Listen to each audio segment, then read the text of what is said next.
ये देखें आपने कि ये जो है वो क्रॉसिंग है और ये देखो साथ ही गाड़ियाँ रुक गई हैं, ठीक है। और ये क्रॉसिंग के लिए लाइट्स ऑन है। और आप देखना कि ना उस तरफ से स्ट्रीम ट्रेन आ रही है, वो देखिए ये चेक करें,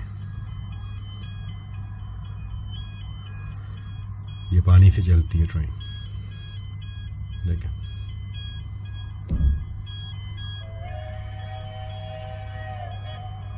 सी इसका टिकट 30 पाउंड है। अगर 10-15 का होता तो फिर तो मैं बैठता इसके अंदर। लोग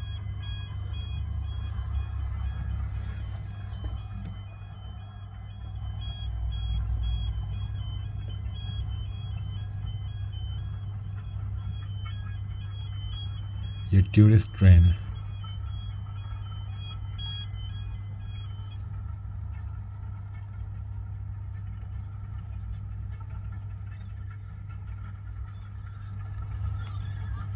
जो देखें टूरिस्ट बैठे हुए,